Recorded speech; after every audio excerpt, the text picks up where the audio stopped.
Magandang araw, Sir Wilbur po, at your service. Narito ang ETUlay upang gabayan ka sa inyong pag-aaral upang lubos na maunawaan ang iba't ibang paksa o subject. Ang ETUlay ay isang free online tutorial class na pinangungunahan ng DepEd Educational Technology Unit sa pamumuno ni Undersecretary Elaine Del B. Pascua. Ang programang ito ay hindi lamang para sa mga bata, kundi ito rin ay magsisilbing gabay sa mga magulang at mga guro kung paano nila ituturo o gagabayan sa bawat asignatura ang kanilang mga anak o mga estudyante.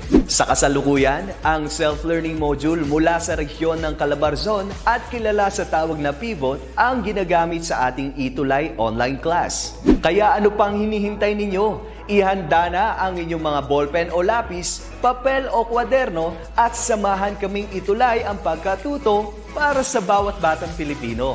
Sama-sama tayong magtutulungan para malampasan ang mga hamon sa panahong ito. Halina't matuto kasama ang inyong online tutor sa oras na ito.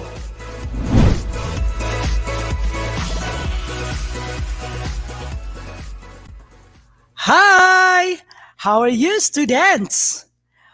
Okay, so I do hope you're fine in our session right now. Once again, this is your tutor, Jess, for this subject, reading and writing skills. Okay, just wait for a while. All right, so we are now ready to have our next session or episode for this afternoon. Alright, students, kaway-kaway naman dyan, yung mga nanonood ngayon, ang ating viewers. Please have your comments, okay, para malaman natin kung ano ba yung mga questions ninyo later on para masagot natin agad-agad. Alright? So, once again, welcome to our ETUlay program, that online tutorial for this session. Okay, so welcome students for reading and writing skills. We're now in quarter 4, week 1. We will be discussing the lesson Hypertext and Intertext. All right, so this is Tutor Jess for reading and writing skills. Live po tayo sa ating DepEd Edtech Unit, DepEd Philippines, DepEd Tayo in our Facebook, and we're our DepEd Edtech Unit and DepEd TV in our YouTube. Thank you. So we have good PM. Pa-shoutout po kami dito sa Flor National High School, Apayao Division. Hello, Joel Kojamat. Thank you for watching. Avid fan, right? So thank you so much, Sir Joel. So for having us today. So sino pa makakilala pa po ninyo? So, invite them all. So, sino pa ang mga andito? Welcome po sa ating reading and writing skills. So, thank you. Shout out natin ang taga Florida National High School, Apayao Division. All right. So, the module now is divided into 2 lessons, namely, we have lesson 1, Hypertext, and a lesson 2, Intertext. Let's try to see what's in this module. Hello, Mary Jane Castillo. We have also Melody Agimba. Good afternoon. Alright. Good afternoon po sa ating lahat. Alright. So kanina lang po, nag-discuss ako sa ating lesson ng ating subject na English for Academic and Professional Purposes. But this time, I'm still here for our next subject, that is for my subject, reading and writing skills for senior high school. Thank you so much for being so that kind of determination in you, in your heart, to study more on this, okay, amid the COVID-19 or amid this pandemic situation we have. All right, before we start, yes, Angelica Orenia, good afternoon. Thank you, sir. Yes, thank you. Joel Kojamat. All right, so I do hope you're in safe place and situation where you're now. We have also Erlinda Kudia from Cansinala High School. Thank you so much. Mag-attendance tayo ha. So hopefully, tune in kayo always sa ating subjects na reading and writing skills. So maybe no sooner or later we have to have this a game, or we have this kind of an interactive, what I call this, a kind of a process, no? All right, a process of this lesson. All right, number one is number one objective that we're going through after this discussion. All right, so we will obtain, okay, what we're going through. Understand the concept of the hypertext and intertextuality. Number two is obtain information in a customized manner through hypertext. Again, this is all about hypertext and intertext. Then we will compare, or we will analyze the between the two. Okay? And determine the key elements of intertextuality. All right. So that's it. Number four is differentiate intertext from other types of text development. Okay? Differentiate intertext from other types of text development. And number five, identify hypertext and intertext as methods of text development. As methods, huh? So let's try to see. Okay, this is what I know. I do hope you have in your modules, you have your paper and pen, okay, with you right now, so that I will be the one to guide you in answering our module. Again, we're using the module coming from Calabarzon, okay, Fibot, okay, Calabarzon. And this time, we're now in quarter four. And that is all about the topics intertext and hypertext. All right, so later, you have your activity. Okay, this time, write the correct answer on a separate sheet of paper. Write the correct answer. You write only the letter of the correct answer. And I have this 1 and 2 questions. Okay, from this session, we have this class. We have Joel, Angelica, Erlinda, Melody, Mary Jane, and whosoever here. Please answer number 1 and 2. What you're going to do is to write a number, and after the number is to write the capital letter of the correct answer. So let's start and let's try. Number 1, which of the following does not describe hypertext? A, it allows readers to access information particularly suited to their needs. B, it pertains readers to create their own meaning out of the material given to them and learn better associatively. C, it is a text displayed on a computer display or other electronic devices with and for references to the text that the reader can immediately access. We have D, it is a linear way of presenting information and is usually accomplished and connected using links. What is your answer? Any from the group or from the class right now or from the students I have? Sino po ang nandito? We have Joel, Mary Jane, Melody, Erlinda. We have Angelica. According to May Resurrection. Okay, is it B? Okay, let's try to find out. You write a number, ha? You write a number para malaman natin kung saan kayo sumasagot ngayon. Number 2, which of the following terms refer to other forms of multimedia? Okay? Example, the images, the audio, and the video that stimulate the senses and are incorporated in the links. A, hyperlinks. B, hypermedia. C, links. D, URL. You answer right now. Answer po tayo. Answerin po natin yung number 1 tsaka number 2. Tingnan nga natin kung ano ang tamang sagot. Based sa sagot ni May Resurrection, according to her, Okay. She answered number 1 B, number 2 is B. Tingnan nga natin. So saan na sila Joel? Saan na sila Erlinda? Hello? Mag-answer kayo. Si Angelica. Si Mary Jane. So saan kayo ngayon? Mag-answer kayo sa ating pretest. So tingnan nga natin. Number 1 is letter D ang answer. It is a linear way presenting. Why is it D? Not describe hypertext from the word linear way or somewhat like other term. Tingnan nga natin number 2. Number 2 is letter B. Hypermedia. Alright, for number 3 and 4, which of the following is not a characteristic of hypertext? Tingnan nga natin. May resurrection, Joel, Erlinda, Melody, Mary Jane. Ano ang inyong mga answers? Letter A. Text flows in a straight line through a book. B. It acts as a bridge between two basic, opposite, and complementing elements, free and shortcut. C.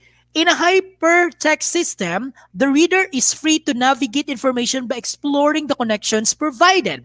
D. Hypertext is an unconventional way of presenting information as compared to the usual linear form.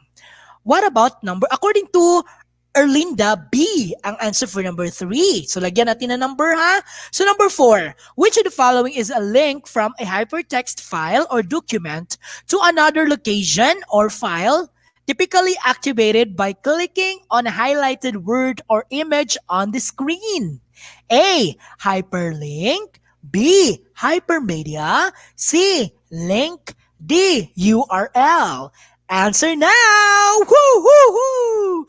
Alright, you have your answers, class? Tingnan nga natin. According to Erlinda, we have B. I think answer niya ito sa number 3. How about itong kay may resurrection? According to her, C. Lagyan natin na number ha para malaman natin kung ano. 3, C, 4, 4C.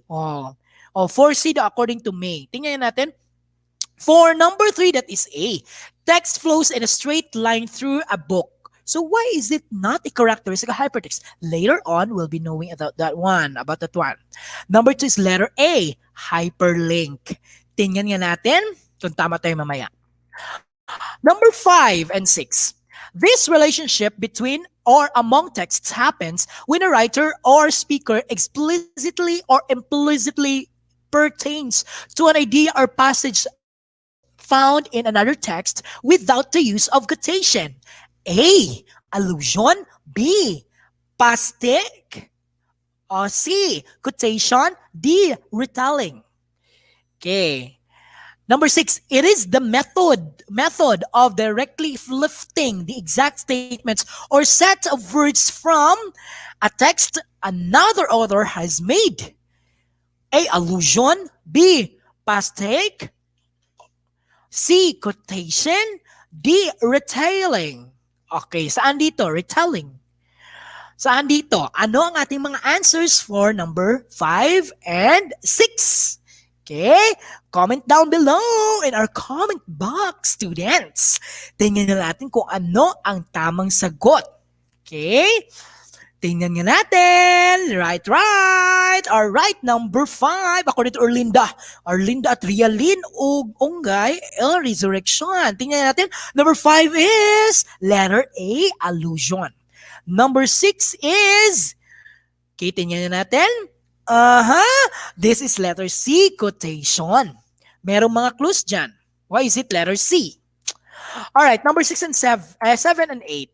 Norse mythology of Europe was the inspiration of Victor Magtanggol, an action fantasy series of GMA Network. What text development has been used in crafting this story? Number 8. It is one form of intertextuality that utilizes the process of restatement of a story or re-expression of a narrative. So tingnan natin ang ating answer. For number 7, hyperlink. B, intertext. C, analysis. D, context. Okay? Number 8, allusion. B, past take. C, quotation. D, retelling. Ano ang tamang sagot? Tingnan natin from the group. Okay? So we have number 8. What is your answer? Or number 7? Any from the class who can answer this one? All right, for number 7, we have letter B, intertext. What about number 8? Is it A, allusion, B, pastique or pastic, C, quotation, D, retelling? The correct answer is letter D, retelling. All right. I do hope you have your the analysis, because since this still no our pretest, you will know deeper about this. And why I'm doing this, because I want to diagnose or what can I help to no during the remediation. Then since it's tutorial, I will remediate you no for this topic. What's in? Let's try to find out that reading and writing goes beyond finding the linkage of the evidences and corresponding text and identifying and interpreting possible uncertainties and flaws in the reasoning of the author. So, meaning to say, reading and writing are intertwined all together, or both reading and writing. Okay. Moreover, reading now involves a relatively new way of reading a text online, as brought by the advent of the internet and technology. Mind you that we are now in the era of the 21st century. 21st century. And most of us are fond no, in using the internet and the technology. Okay. What's new? Okay, what's new on this? Digital devices, the browsers, and other similar technology have made it very easy for readers to obtain the information they want in the sequence that they prefer. This is through the use of links, which takes the reader into another text. So meaning to say, we have these links. Okay, ano itong mga links? Tingnan natin later on. Directions. You click and link. Open the e-copy of the paragraph below in a document located in the laptop or computer provided of you by your teacher. Now, if you have this in your home or at home that you have, let's try to find out and go with it with the task. Click all the highlighted words or phrases and look for its brief description by completing the table below. I have this table, class, all right? I have this table. Then what you're going to do is to find a link. Meron dyan naka-link at saka merong how you would describe that link. Tingnan na natin. Okay? Okay. Tingnan natin, hyperlink dyan. Alludes, derives from or relates to earlier work or hypertext. This comes from Wikipedia. That is the free encyclopedia. For example, James Joyce Ulysses could be regarded as one of the many hypertexts deriving the Homer's Odyssey. Angela Carter's The Tiger's Bride can be considered hypertext, which relates to an earlier work or hypotext. The original fairy tale or fairy story, Beauty and the Beast. Hypertext may take a variety of forms, including imitation, parody, and pastiche or pastike. So, now, students, or from our viewers right now, what you're going to do is to find the links. Saan ba dyan ang mayroong link? Okay, paano ba na masasabi natin na ito ay isang link? Ito ay mayroong hyperlink.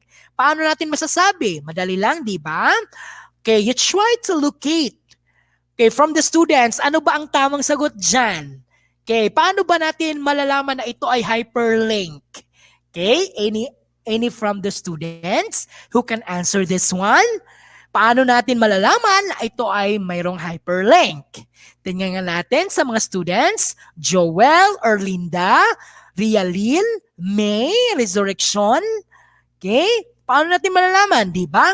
Kung titingnan natin itong text na ito, maraming nakalinyang blue. Okay? Maraming nakalinyang blue. Then out of that, naka-blue yung ating words. Merong linyang blue at saka merong blue na mga words. What are these? Tingnan natin. Alright, these are highlighted words. Example, the word alludes. The word alludes. So tingnan natin sa previous slide. 'Di ba? Nakalinya ng blue tsaka naka-blue ang word. Meaning to say, there would be a hidden, or if you click that one and you go to that link, you will find the definition. You will find the definition. Alludes, hypertext. Again, those are words that can be found and other words that are found in that text. What do you mean by alludes? To speak of or mention something or someone in an indirect way. So mean to say, pag i-click nyo yan, i-click nyo yung alludes, lalabas yan sa inyong laptop or sa cellphone nang ibig sabihin ay to speak of or mention something or someone indirectly way. What about hypertext? An earlier text which serves as the source of a subsequent piece of literature or hypertext. So meaning, these words have these meanings, have these descriptions. Okay? So that is the example of hypertexts. This time, we have directions. Rearrange the jumbled letters to decode the needed words. After doing so, put these words together inside the box below to unlock the meaning of the given term. Again, from our class today, or sino ba yung mga viewers natin right now, participants, these are the jumbled words and you arrange these words. Let's try to find out. What are these words? Okay? Ano ba ang nakikita natin dyan? Any from the class? Resurrection? Joel? Angelica? Erlinda?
Hi, Sir Jess. Excuse me po.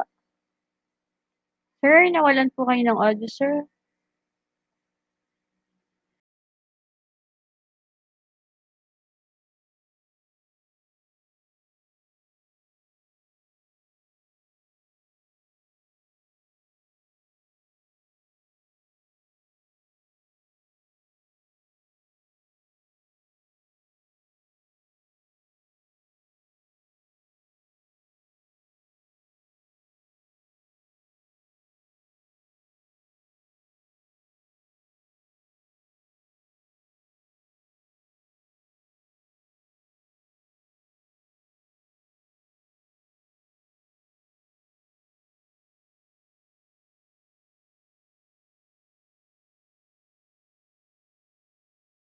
Hello?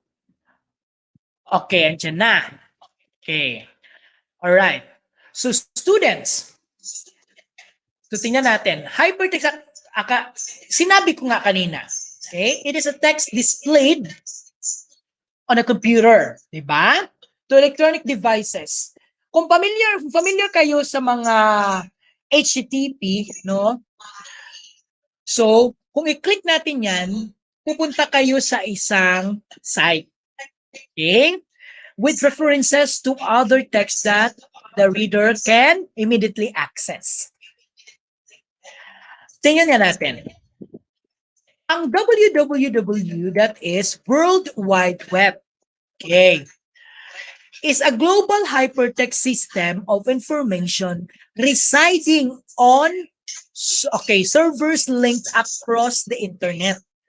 Diba? Kung sabihin natin www, that is World Wide Web. So pupunta kayo dyan, no? Pupunta kayo dyan sa ating, okay. Alright. Sa ating site. Okay. Let's proceed. Okay. The term hypertext, the term hypertext was coined by Ted. Sino ba itong si Ted Nelson in 1963? So, tingnan nga natin. Okay, this is Theodore. This is Theodore Home Nelson. Born in June 17, 1937, is an American pioneer of information technology, philosopher, and sociologist. He coined the terms hypertext and hypermedia in 1963 and published them in 1965. That is Ted Nelson, Theodore Home Nelson. Or conversely, a uniform resource locator, URL. Di ba narinig natin kung ano itong URL? Okay, this is colloquially term a web address. Is a reference to a web resource that specifies its location on a computer network and a mechanism for retrieving it. So meron tayong URL, that is Uniform Resource Locator. Ano nga yung www? That is World Wide Web. Ano nga yun, sir? Yung HTTP? That is what? Hypertext Transfer Protocol. Okay, tingnan natin. Alright. A hypertext system, the reader is free to navigate information by exploring the connections provided. Hypertext is very different. A way of presenting information than the usual linear form. Again, this is not linear, rather this is nonlinear. Text no longer flows in a straight line through a book. So sabi nga kanina, di ba? Nag-pretest tayo, hindi siya linear, hindi siya straight line, but nonlinear and non-straight. Instead, it is broken down into many smaller units. To borrow a term from literary criticism, each addressing a few issues. All right. It acts as bridge between two basic, opposite, and complementing elements that may be called gender of knowledge representation. Okay.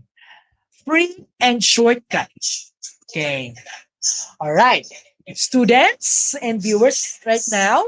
So this is now most web browsers display their URL. Ano yung URL? Ano yung URL? Uniform Resource Locator. Okay, about the page and address bar, this is a typical URL that has this form. HTTP is the protocol. Next, the www.example.com, that is host name. And the last is file name. That is protocol, host name, and file name. Today, links are not just limited to text or documents, but may also incorporate other forms of multimedia such as images, audio, and videos that stimulate more senses. This is called hypermedia. Okay, if it touches to images, audios, and videos to stimulate more senses. These are all hypermedia. Now, let's proceed. Lesson 2 is intertext. We discussed already hypertext. Intertext or intertextuality is technically defined as a process of text development that merges two or more processes such as imitation and creation into a text. From one text to another, you intertwine those two or between the two. That is intertext. Now, intertextuality has rooted from the work of Swiss linguist Ferdinand de Saussure in 1857 to 1913. That is, he is Ferdinand de Saussure, okay, born on November 26, 1857 to February 22, 1913, was a Swiss linguist and semantician and philosopher. His ideas laid a foundation for many significant developments in both linguistics and semiotics in 20th century. When we talk about semiotics, it is a study how symbols and signs, okay, have their meanings. So this is all about semiotics. Okay, don't forget that that is Ferdinand de Saussure. All right, next. Intertextuality is said to take place using four specific methods, namely retelling, pastiche or pastic, quotation, and allusion. Again, for intertextuality, we have retelling, pastic or pastique, quotation, and allusion. This how to elaborate intertextuality. We have this retelling. It is a restatement of a story or re-expression of a narrative. Quotation. It is the method of directly lifting the exact statements or set of words from a text to another author has made. Allusion. In this method, a writer or speaker explicitly or implicitly pertains to an idea or passage found in another text without the use of quotation. And pastik or pastike, it is a text developed in a way that it copies the style or another properties of another text without making fun of it, unlike in a parody. Okay, remember all of those. All right, students. This how to identify the intertext. Are there two or more stories involved? Okay, meron ba mga stories involved out of it? Does the text show a direct or indirect connection or another piece of work? Note, if the reader has affirmation towards these questions, the text he or she is dealing with contains intertext. Kapag andito yan, no, yung mga question, kapag is it yes, so meaning to say, there is an intertextuality of the text. All right. Now, intertextuality or intertext is one method of text development that enables the author to make another text based on another text. So meaning to say, both or we have these two texts. Okay? We have these two texts, no? Para magamit natin intertextually. Okay, na magamit niya as a basis yung isa. Okay, now, it happens when some properties of an original text are incorporated in the text that is created by another author. Okay, again, another author. Okay, don't forget that is intertextuality. Okay, so let's proceed now. Okay, proceed. What's more? Now, we have this going webby directions for this activity. Go to a website, then your teacher assigns to you, then start reading and list down the highlighted text and its corresponding URL. If you decide to click on it, to click on a particular, let's try to see. Go to the website your teacher assigns to you, then read to start and list down the highlighted text. I have here https www.flickr.com or photos. So maghanap kayo ng link, no? Tingnan nga natin kung ano ba itong URL web na address. Okay, we have this name of the link. Then list down the highlighted text corresponding URL if you decide to click onto this link. Okay, what good readers do? Makikita nyo dyan, no? Makikita nyo kung ano ba ang ating link. Okay, that is on web address. All right, so you continue, no, in finding that web. Okay, so let's proceed. Activity 2 is identifying enter text. Okay, directions now is to analyze each statement, then answer the guide questions. Write the answers on a separate sheet. Okay, kanina, maghahanap tayo ng links. Then out of that links, or pwedeng ibigay sa inyo ng teacher based sa module. Okay, maghanap kayo ng address, enter, ng URL. Ano ba ito makikita natin doon? Okay, that is for hypertext. For this activity is for intertext. Okay, tingnan nga natin. Number 1, Victor Magtanggol is a fantasy series based on a Norse mythology of Europe. Letter A. Are there 2 or more stories involved? Hello, class, or from the viewers who can answer this?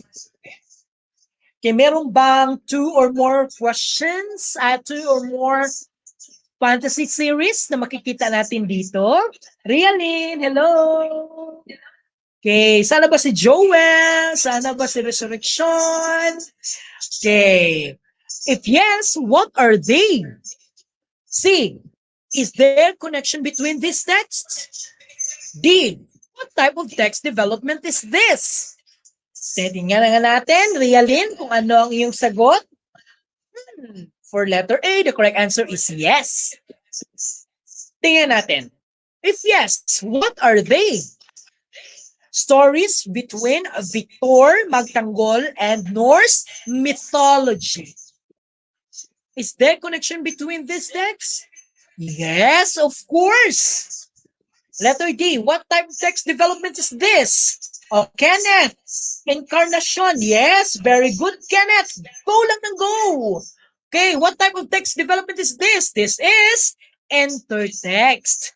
So, di ba, nakita natin ang kaibahan or when we compare intertext and hypertext tsaka intertext, yung hypertext, it involves hyperlinks. And those hyperlinks, makikita natin yung meaning. Pindutin natin yun, magkakaroon tayo ng meaning or definition. But here in intertext, you will incorporate another text from another author. You will use the text. That is intertext. Rialyn, the correct answer, Rialyn, is yes. Next, number 2. Frankenstein by Mary Shelley is a horror novel. It is also called the modern Prometheus because it is believed to be inspired by the story of Prometheus, found in a Greek myth, showing a lesson that we should not go beyond the boundaries intended for humans, like restoring the file of someone who is already dead. Okay. Are there 2 or more stories involved? Marami ba? Or 2? Okay, if yes, what are they? Is there connection between these texts? What type of text development is this? Any from the viewers, participants, students? Rialyn, Kenneth, Joel. All right, what is your answer? Kenneth, none. Merong awanan ba? 2 or more stories involved? Kenneth? Okay. Yes, Kenneth. Yes, ang answer natin dyan. Okay, if yes, Stories, what are those? Okay, ano yun, Kenneth? Realin, Joel, Encarnacion, Resurrection. Okay. These are Frankenstein and the Greek myth, or we call it the modern Prometheus. Mhm. That is Frankenstein and Greek myth. Is there connection between these texts? Yes, of course. What type of text development is this? This is entertext. Okay, so very good that you're following class. Very good. All right. What I have learned. Directions with the help of the conceptual diagram below, fill in the graphic organizers to complete the thought about hypertext. Tingnan natin kung ano yung hypertext. Any associations, definition, characteristics, definition, and the synonym of hypertext. I will give you a word, and that word for hypertext is hyperlink. Okay. Now, that is synonymous to hypertext. What is the definition of this? If you try to search that in the Google, okay, you will go to the page and you will find a meaning. And the meaning of hypertext is a word or phrase or image that you can click on to jump to a new document. Jumping to a new document. Next, a new section within the current document. Hyperlinks are found in nearly all web pages, allowing users to click their way from page to page. Okay, so page to page. Hyperlink is very essential. Text hyperlinks are often blue and underlined, but don't have to be. When you move the cursor over the link, whether it is a text or an image, the arrow should change to a small hand pointing at the link. When you click it, a new page or page place and the current page will open. So that is hyperlink, synonymous to hypertext. Okay. Now, let's proceed to enter text. Write the letters, the words that will fill in the blanks. Choose your answer from the word pool. Write only the letter or capital letter the correct answer. Let's try to see. This is the word pool. A, parody. Andyan yan sa inyong module. Parody. B, allusion. C, retelling. D, contrast. E, restatement. F, formation. G, relationship. H, affectation. What is your, what? Okay, what are the questions? Okay, number 1. Enter text means blank between or among texts. Number 2, intertextuality occurs with allusion, pastike or pastic, quotation, and blank. What is your answer for number 1? Tan, tan, tan, tan. Let's try to find the answer. What is the answer for number 1? The correct answer for number 1, Realin, Kenneth, Joel, okay, Mary Jane. The correct answer is G. What is G? G is relationship. Next, number 2. The correct answer is letter C. Retelling. Okay, sabi ko nga, yung intertextuality natin ay merong allusion, pastike, pastike, quotation, and retelling. Next, pastike or pastic is the opposite of number 4. In the retelling method, there is blank of story. Number 5, it is better to have loved and lost than to never loved at all. My answer is an absolute yes. That is from Mark 2012, page 1. This is an example of, all right, what is your answer for number 3? Number 3, class, what is your answer? Okay. So, ayan na. Meron ng sagot. Alright. So, tingnan natin letter A. Okay, that is opposite to pastik or pastike. That is opposite to parody.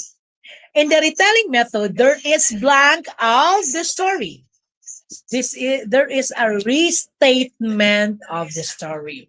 Pabalik lang na statement. And for number 5, the correct answer is example of letter D, contrast. Okay. It is better to have loved and lost than to never love at all. My answer is an absolute yes. You have this contrast. Have loved and lost than never loved at all. All right. So what I can do? Okay. In the article written by Cindy P. de la Cruz, she stated it is undeniable how the power of social media has shaped recent events. Okay. Thank you so much, viewers, for comments. Okay. You have there in your module this article retrieved from the web page. And just in your module, then you click that one in your computer or in your cell phone. Then search for this article online and examine the links used in the page to acquire more information about the topic. That is for hyperlinks. Is what are insights have you gained by exploring the information you found as you access the link? Yeah, that's it. That is for hyperlinks. Directions for intertextuality or intertext. Imagine yourself as a writer. Then write one paragraph story, then 3 to 4 sentences using intertext as the mode of text development. Include a reference such as word, phrase, concept, quotation of another work in your text. So mean to say you write a paragraph composed of 3 to 4 sentences. Using intertext, gagawa kayo, intertext, yung i-insert or you bigyan yung intertwining of another text. Sinabi ko na yun na, no, di ba, sa ating activity. And that includes the references as word, the phrase, the concept, and quotation, and for another word in your text. Okay, don't forget that we have our activities for hyperlink, what I can do, and for intertext or intertextuality. Right? I do hope I deliver and I have made my point all in my topics this day. That is for our week 1, module 1 for quarter 4. Okay.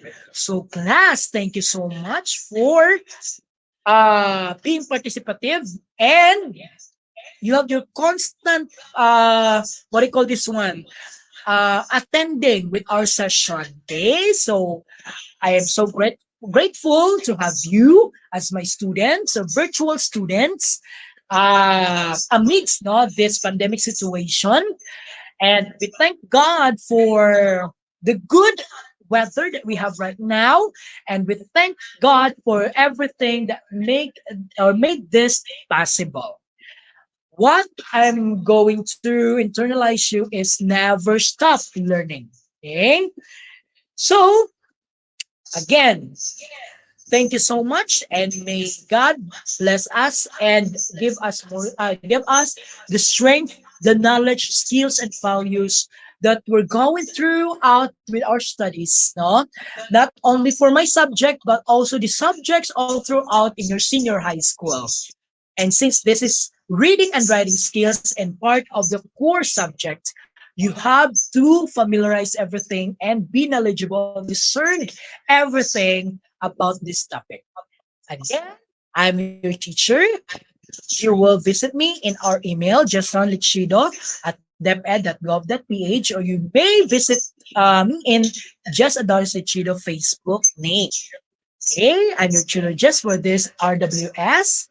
Okay, see you in the next session only here at ETUlay program of Department of Education, Philippines, leaving you with the quote from Vivek Madlani, never stop learning because life never stops teaching. Sulong edukalidad. Stay tuned with our next subject, creative nonfiction by our very own, my co-tutor, Tutor Jamie Lynn. Bawat mag-aaral, bayani at marangal. Okay? DepEd, tagumpay! Yeah!